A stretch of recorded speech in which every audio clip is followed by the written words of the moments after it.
all your efforts, all your marketing, all your advertising, all of that goes into building that brand so people can actually recognize you by that name or by that logo or by that tagline. And one day you realize you receive that cease and desist letter from a big law firm that's going to say, well, our client actually has come to our client's attention that you've been using this brand and it just happens to be our client's trademark, and now we want you to stop using that brand, rebrand immediately, and pay my client a lot of money. And at that point, what do you do?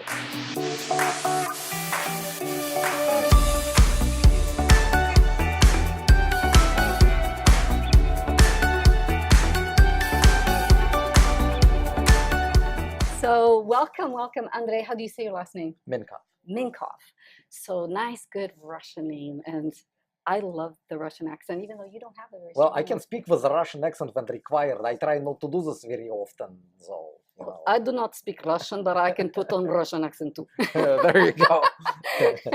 So, Andrei, I'm really excited that you said yes to coming as a guest How would I say no? in this series, because your expertise and your story, your story fascinated me, but when I heard it the first time, but also what you do for a living, I think is so crucial and so misunderstood by a lot of people that get into business, especially when they're starting out. And it's one of the things that they put off. So can you share with our audience what it is that you do? Sure. Well, first of all, thank you for having me over. And, I wanted to support this, but I think it's also wanted to support the people who are going to be listening to this because, as you say, trademarking is one of those things that a lot of business owners don't fully understand, and they think it's something for the big guys, and really it's the opposite. So what I do is I run a company called Trademark Factory, and what we do is we help business owners and companies protect their brands. Right? We want to make sure that nobody even thinks about ripping off your name, your company name, your product name, your service name, your logos, your taglines, something that identifies you in the sea of everyone doing the same thing. Okay, so we're going to come back to that. Yeah. But so before we get a little deeper into the whole trademark thing, can you share your story and how you actually came about to getting into trademarks in the first place? Well, there's a lot of layers. You have a that. law. You're actually a lawyer, but you're not practicing as a lawyer. Can you just share that story? How it all came to be? Yeah. So, like I said, there's a lot of layers to that. Yeah. I got into intellectual property because of my father. Mm-hmm. He was a famous composer in Russia, and I was going to law school back home in Russia, and really didn't see myself as a lawyer. Right? There were a lot of things I was thinking about, girls, booze, music, lawyering. Okay, what age are we talking about here? Teenage years? Okay. Yeah, university, right? And well, late teens, let's put it that way. Okay. And I didn't see myself practicing as a lawyer. I thought it was boring. Mm-hmm. And then my dad. I think most people would think that. And and most of them would be right. Yeah. But thing is, so my dad heard his music on the radio advertising Samsung, and nobody ever had asked him his song. Okay. Right? Nobody had asked him if he was okay with them using the ad his music to advertise Samsung. So he called the radio station, and they told him to sit down, shut up, and be happy that they're out there making him even more famous. And if you knew my father, you'd know right away he didn't like it very much. He was pissed. Yeah. And back then, it was mid 90s. Russia has just switched from Soviet socialist copyright laws, which didn't protect authors at all, towards free market copyright laws, which nobody really knew and understood. So he asked me if I could help him to the radio station for copyright infringement. And I've always admired him. I didn't know anything about copyright. I admired my dad, and I always sought his approval. Actually, the song that they stole was the song that I sang with him when I was like 7 years old. Oh, wow. But he used to take me on stage to sing his songs on concerts, and this was one of those songs. So it had more meaning for you. So it wasn't just any of his songs. This one's like, wait a minute, this is my dad's song. I sang with my dad. Yeah. And so I said, okay, let's take that to court. The problem was I had no idea about intellectual property. I didn't even know those laws existed. Two, the biggest problem is I've never been to a courtroom. I didn't know what to do there. And my biggest challenge was there was no Google. You couldn't just go days, online and search how do you sue a radio station that stole your father's music, you know? And did it the old-fashioned way, asked a bunch of people, read a bunch of books, figured it out, took them to court, and then they bought the judge, and we lost. Oh, really? And then my dad came into my room, and I remember I was reading that decision over and over again, and trying to make any sense of that because it didn't make any sense. And he's like, okay, so what are you going to do now? I'm like, I don't know. I think I said all the right things. You know, I did all the right things, and I don't know what to do. And he said to me a phrase that I will never forget, that actually formed me how I am today. He said, if you're not going to appeal this, you should quit your law school and find yourself a different profession. Wow. And I'm like, okay. So we appealed this, we lost the appeal, we appealed it all the way up to one level below the Supreme Court of Russia. That's my very first case. It went all the way up. And I like have my hair long like this and a ponytail. I never owned a suit until 9 years into practice. Right? Wow. And we won. We won in that high level. They court. didn't buy the judge over there. No, they didn't. At that level. They didn't. And that's how I got really passionate about this kind of stuff, right? Because to me, it's not just about, and it never really was about the money. There's plenty of areas of law where you can make a lot more money than intellectual property. But it's always been about how do we properly thank people without whose creations our life would be miserable, right? Without that song, there would be nothing to steal. Right? Without all the software, without all the books, without all of that, it only exists because somebody created it. And the least we can do to thank all those people is to not steal from them, right? And you know, you bring such a good point, and I don't know if you're aware of this, but my background is in dance. I used to have a dance company, and I used to perform, and I'm still very involved in the dance world, where I am connected with a lot of people that are performers. And one common thing that keeps coming to the table is somebody stole somebody's choreography because they saw it on YouTube and they copied their choreography or they went slightly off. So along those same lines, can you trademark? How can you protect your choreographies? It's copyright. It is copyright, but it's very difficult. Because copyright does not protect ideas; it protects expression of those ideas. So it really limits your ability to enforce or limit somebody's further creativity on top of that. Right, with choreography. So if they're adding on to it, but if they're using your material, like the same, if it's recognizably your material, if it's recognizably yours, okay. So because there's the key, recognizably. Because yours is also based on something, right? It's not that you came up with, right? So it's the sequence of those moves, pretty much, that you can protect your copyright. And the order in which they are performed. Got it. And so that would be copyright. It's not easy with choreography. Not easy at all to protect or enforce. So there I was starting in this intellectual property business, and he was my first and favorite client. Of course, right? I've done for all of his life. I was doing all of his contracts. He passed away 5 years ago, and I'm sorry. Yeah, it was. So I'm still taking care of the contracts because copyright doesn't expire with the death of the author. I am one of the two heirs, and we're still in the intellectual property business, right? But also I realized that there's a lot of people that I could help with my knowledge, and so I actually joined the biggest international law firm, Baker McKenzie, where I did work for Google, Microsoft, J.K. Rowling, DreamWorks, all of those huge names you can think about. I've probably done some work for them. So this, listeners, audience, this person here is giving you top advice. It's not just anybody, right? It's impressive that you have been helping. I mean, we're talking big names. No, sorry, keep going. I just got excited there. I just want our audience to understand so where you're coming from. We helped Apple a while ago. Well, when somebody hijacked their code, when they were just switching processors to PC, somebody published the code and they were not happy. Oh my goodness. So I figured out a way to take it down like this. And we use a strategy that nobody even thought was possible. So that's something that you, as a trade copyright lawyer, would be able to do to actually stop that. Yeah. Wow. Yeah, and they were like crazy happy because instead of, going the regular way of, sending a cease and desist letter by paper and then waiting for it to be ignored, I figured out a way to have it taken down in a matter of minutes. Wow. And my firm was not happy because, we couldn't bill for a lot of money, but Apple was just ecstatic. And I've always been about finding, outside the box solutions to legal problems. And so 10 years ago, I realized that I wasn't really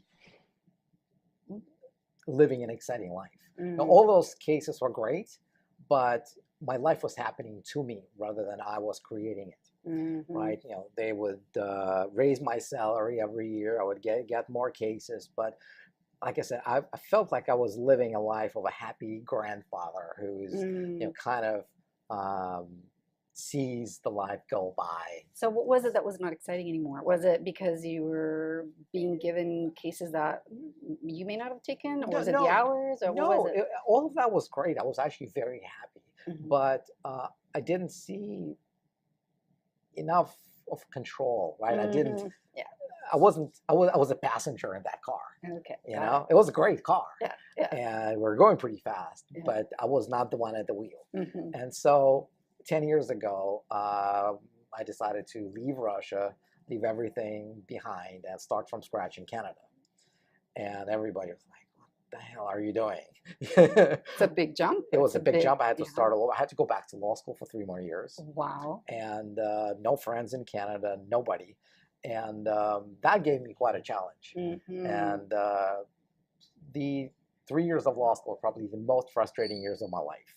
Because I got used to being wanted. I got used to the situation when I'm top 5 intellectual property lawyer in the country, where I get all the interviews, I get all the questions, and here I couldn't find anybody, any law firm that would show any interest in what I could do for them. When you say here, it's Vancouver for people that don't know where we Canada. are. Vancouver. Oh, Canada. It was not here in Vancouver? I was, you but I was sending out resumes all across the country. Oh, I see. And getting nothing Nothing in return.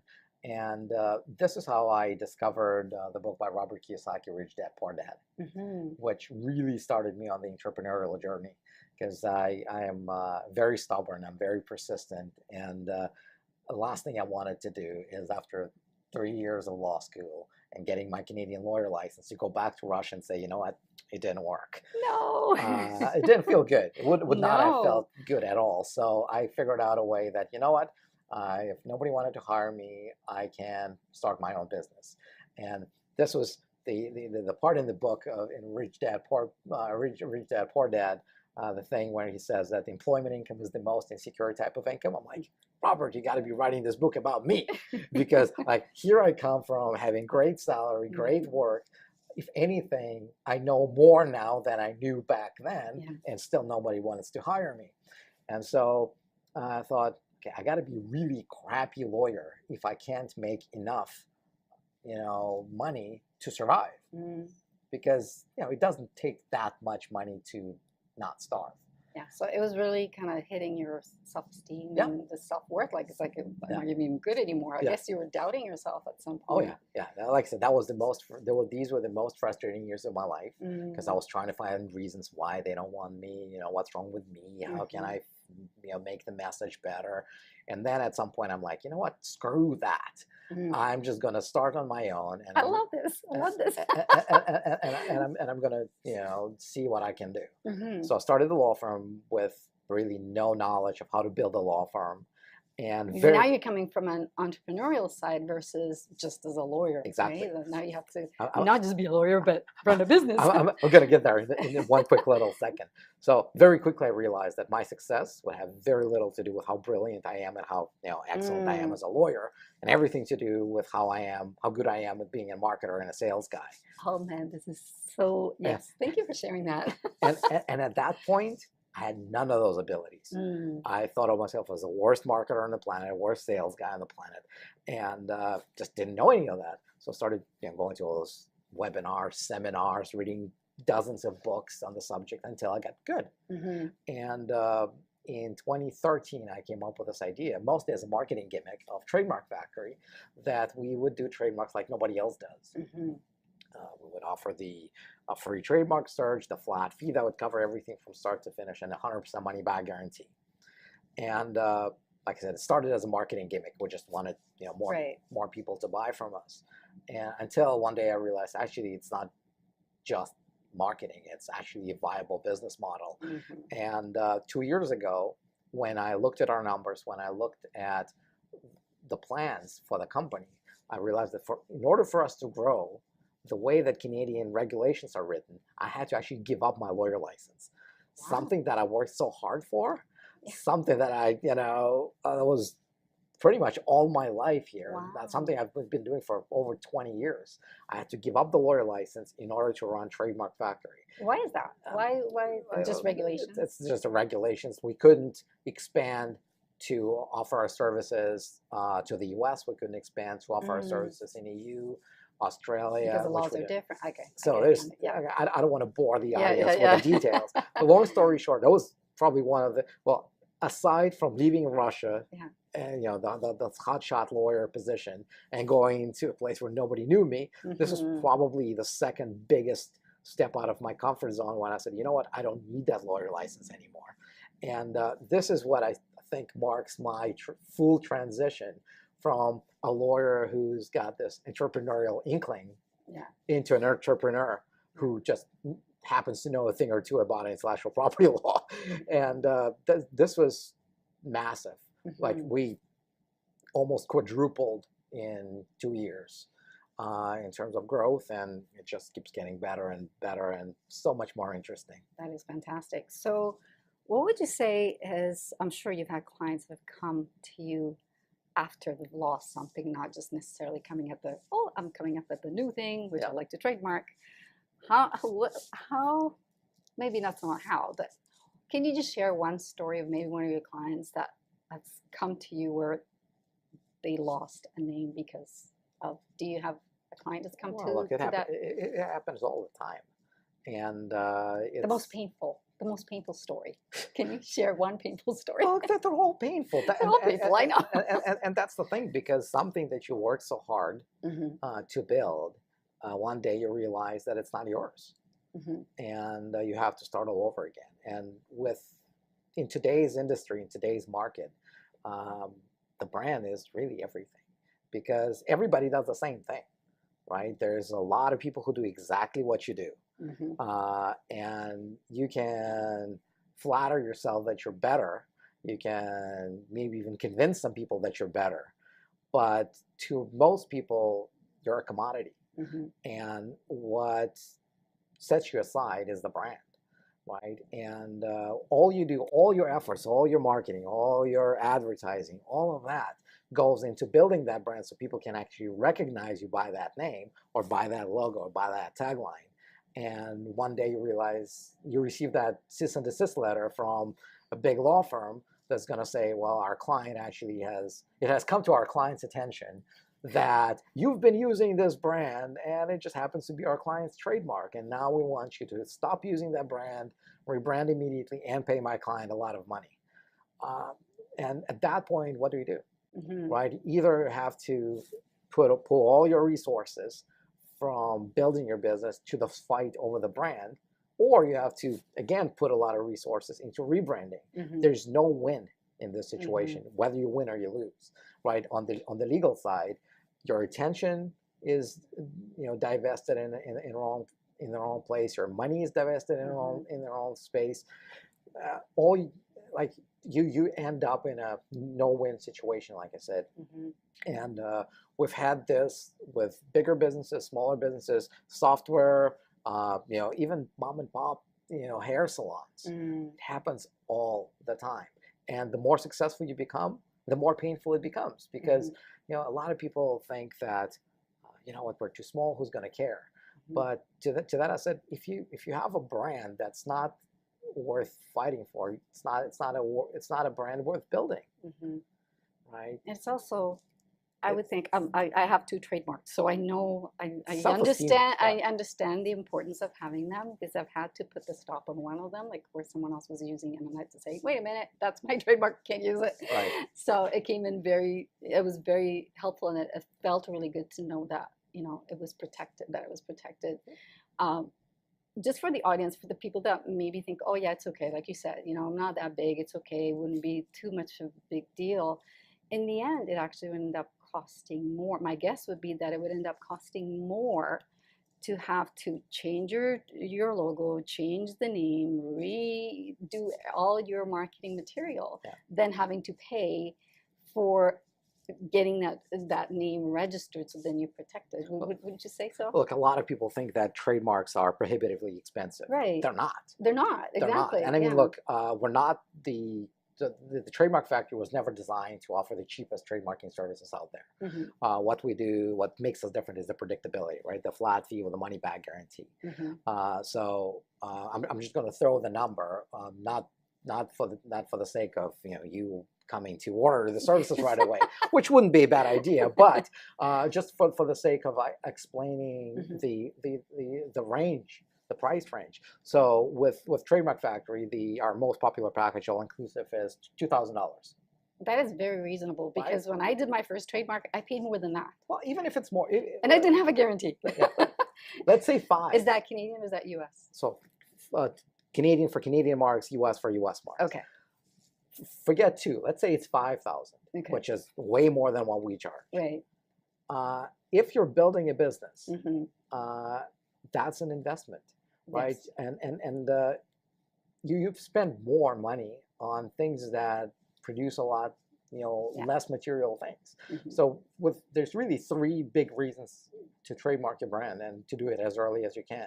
One is to prevent that situation when you get a demand letter that's it's actually somebody else's trademark. And it feels awful. I would think it would feel awful. Wait a minute, I've been infringing on somebody else's. It's not mine. What do you mean it's not mine?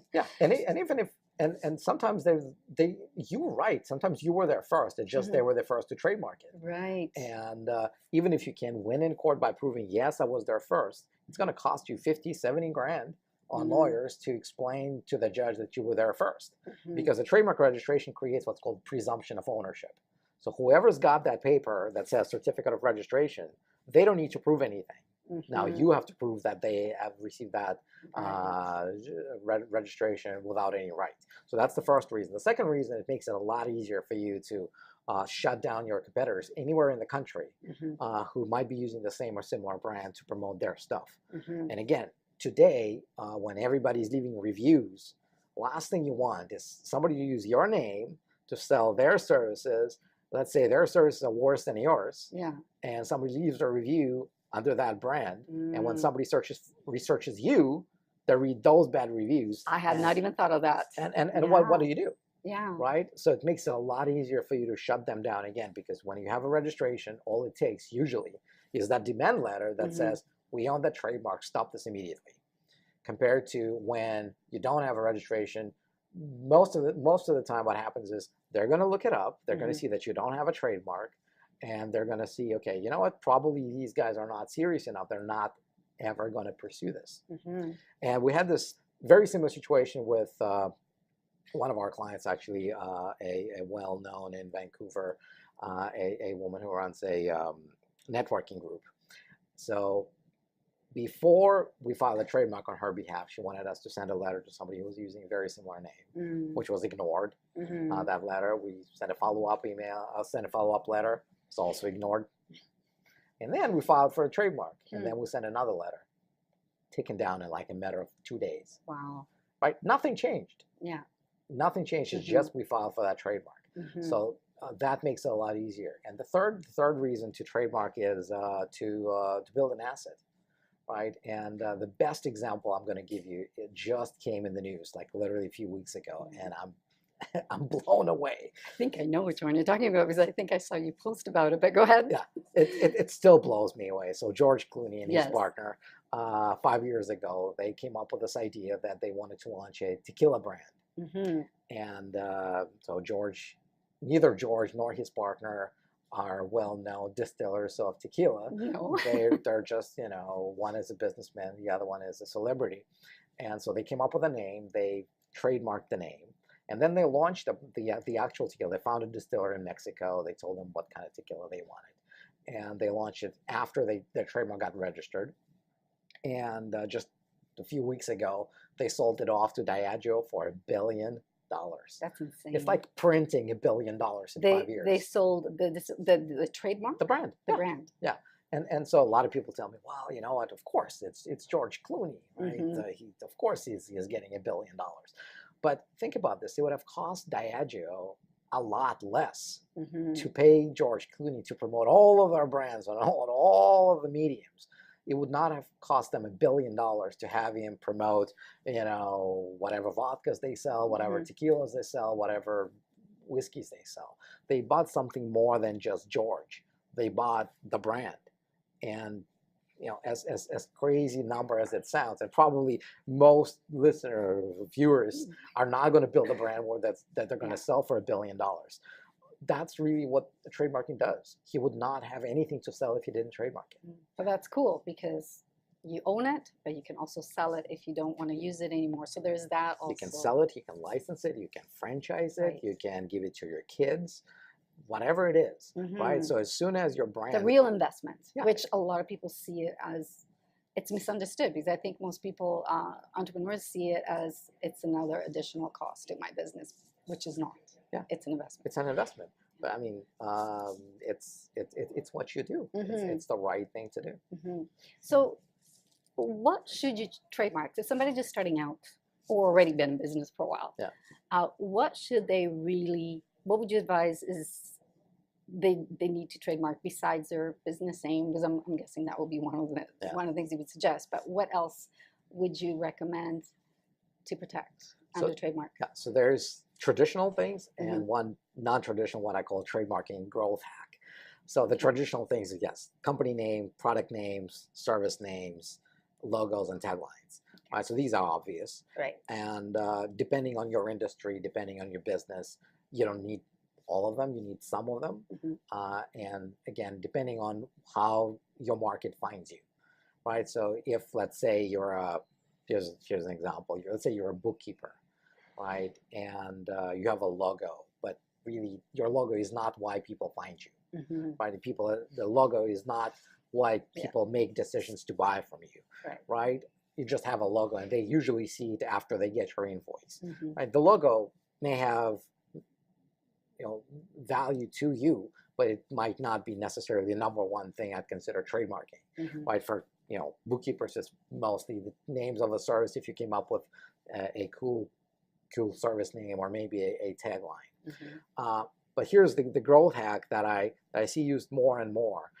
And it's based on this idea that there's me too business, me better business, and me only business. Right? You can't really be successful when you're me too business. When you go to a networking event and say, well, I am a realtor. I can help you sell your house. And you ask them what makes you different.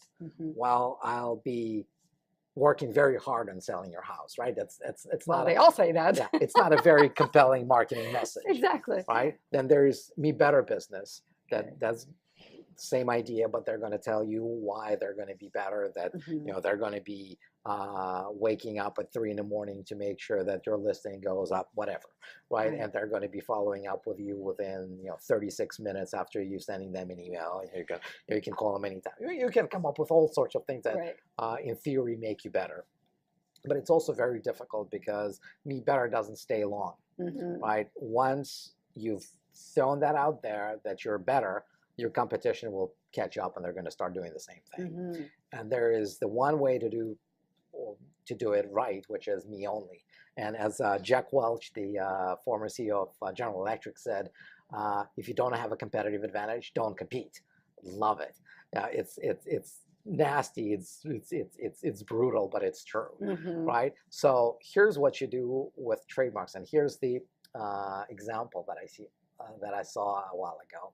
So Ford, the car company, they used to run ads, and all of them ended with a phrase that only Ford has EcoBoost fuel economy. They never bothered to tell you what EcoBoost was. They never bothered to tell you how it was different or better than the competition. They just told you that they were the only ones that had it. They never even bothered to tell you if eco stood for economy or ecology. But what they did is they trademarked the name and they said that they're the only ones that have it. And the human mind is wired in the way that whenever you tell somebody that you're the only one that has something, as you're trying to sell it, they automatically assume it's got to be good, right? You wouldn't be telling people, I'm the only one on the market that has something that makes me worse. Right. Right? Doesn't make sense. Right. So another idea is, another example, Chevron, right? The gas station. They're the only gas station that sells you gas that has Techron in it. Right. Is that because they trademarked it? Yeah. Nobody knows what it is. It's just a name for something. But people are attracted to it. It must be good. Must be good. It must be good. Sounds cool. Sounds cool, right? Same idea with what Starbucks did. So they actually had to buy this brand from somebody else who came up with that. Frappuccino. They knew that they couldn't hold the monopoly on making and serving cold coffee. But what they did is they gave it a name, and through trademarking the name, they own the industry. They own the market share, right? Because anybody can serve cold coffee, but they can't call it Frappuccino. That is insane. So, I never thought of a trademark being like that way. Well, and so here's a completely fictional example that I came up with, just to illustrate the point. I just love that example. So I try to think of a profession where it's very difficult to stand out, right? Mortgage brokers. Right. Like how easy it is for you to convince somebody that you're a mortgage broker like no other. Right. It's difficult. Yeah. But they all say they're personal. They're going to, they're not working for a particular bank. They're going to, look for blah, blah, blah, blah, blah, blah, blah. We've all heard this story a million times. And it all really boils down to whether you like him or not. Yeah. But it's very difficult to build a business on that, right? Especially a business that transcends you personally. So imagine, in contrast, if they said, I am the only mortgage broker in North America who uses IHNC calculator to determine the best mortgage rates for you, the best rates for your mortgage. Right. Automatically, like, okay, tell me more. What is this IHNC calculator? And so you can set yourself. But do you know what IHNC stands for? I have no clue. But what if they ask you? What does that mean? Well, look, then you have to disclose it, right? Look, I know it's a joke. This is meant as a joke, but even when I tell you IHNC calculator, you're like, okay, tell me more. No, I get that, but like you brought the example earlier of Chevron using Techron, and we don't know what it is. Yeah, you don't have to come up with idiotic names, right? You can come up with good names that actually work for you and that you can create a good story around, right? But even with nonsensical stuff like IHNC. It still generates that interest. All you really want on the marketplace is to get attention. That's the most valuable currency today. You want people's attention. You want people to find you, to remember you, and to buy from you, right? Okay, so I have a question because I heard you say this I'm not sure if it was during the presentation that you were doing or if it was someone had asked you a question. But you said I think somebody was asking you, well, if you're running your business with your own personal name, you don't really need to trademark it. And you said, yes, you can trademark your personal name. There are special rules about trademarking names, so it depends on how common the name is. Okay. So if you're Bob Smith, it would be almost impossible to get just Bob Smith trademark. But if it's Bob Smith Accounting, you could, right? Say similar situation in the U.S. Why would you need to trademark your personal name? Like, can you give me an example where that would be? But really, what you really need to think about: can I have a name that has value if I'm no longer a part of the business, right? Because this is really where business starts, right? When it transcends you doing all the work, when it transcends you going to all the networking events, shaking hands, kissing babies, right? It's great. I mean, you can make a living out of that, but it's not really about building an independently run business. But for people who perform, because I do have some of the people are, they're in business, but then they're performers and they make a living at it. Good idea to trademark their stage name if they have a stage name. Yeah. Absolutely. And especially today, we get more and more news reports about band names, right? When an old band some members leave, some members, new members come in. There's a dispute who owns the name. Oh. And they're like, I came up with that name. Yeah, but you're no longer part of the brand, part of the band. And you know, all of those disputes, the Quinstrike, the White Line, you know, there's so many of them. And the only reason they have those disputes is that when they were forming the band, they never bothered to decide what happens to the name when some members leave. Right? It's especially with all the nostalgia band. Yeah, I just told you about, you know, I just came back from LA where I saw like a concert of a, you know, old 80s band. Really, the brand is their most valuable asset because that's what sells tickets. That's what sells tickets. And you want to say same with stage names, right? Prince, for example, right? Yeah, you can't have another Prince. Oh, could you? Was that trademark? Of course. Yeah. Is there a value to that name? Oh, yeah, you bet. Yeah, I guess, yeah, there would be. Yeah. So those of you who are performers or use your name, you know, really pay attention to this because it's not something to take lightly. Someone else can come along with the same name or and say, Madonna. Exactly. Right? Did you think there's some value to that stage name? You bet. Yeah, of course. Right. Of course. And that's why you want to come up with a name that's, you know, a bit more that's not something that's found in phone book, you know, by dozens. Yeah. Oh, thank you so much for coming and sharing all this information. This is extremely valuable. Sharing your story, which is very, very inspiring. And so, if people want to find you, your website is. So the website is trademarkfactory.com. Okay. And what it will allow you to do is the first thing you're going to see on that website is the form where you can request your free trademark search from us so that we can tell you whether the brand you came up with is registrable. Because the last thing you want to do is build something that cannot be your asset. Right? And we get this all the time. Somebody says, you know what, no, let me first build it. First, I'm going to build it into something. Then I'm going to make sure that there is enough interest on the market that we grow this big enough that we start getting, you know, 100,000 a year, you know, 300,000 a year, and then we're going to think about this. And then when they think about this, it's too late because they realize that they cannot own it. And then what? You've just spent all this time, all this money promoting a brand that's not yours. Doesn't make any sense. Yeah, that hurts too. So you go to trademarkfactory.com, you fill out the form, and we do the free trademark search for you. We're going to tell you without you spending a penny whether or not this is something you can own. And if you want to choose us to help you protect it, we'll be happy to do that. So it's totally risk-free. Yeah. Yeah, that's fantastic. That's the whole idea behind Trademark Factory, right? Because after being a lawyer for so many years, after being in a corporate environment when it's all about billable hours, and also seeing the other side of entrepreneurship, I know that for business owners, for brand owners, trademarking is not about hours. It's binary. You either get it or you don't. So I wanted to create that experience for the brand owners where they know exactly how much it's going to cost, and they're going to know that if for whatever reason it doesn't go through, they can get all their money back. So that's really what inspired me to create Trademark Factory.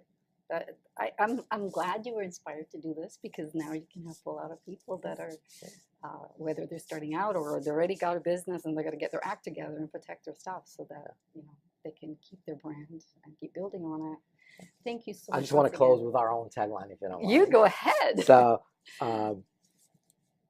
to those of you who are building a business, if it's worth promoting, it's worth protecting.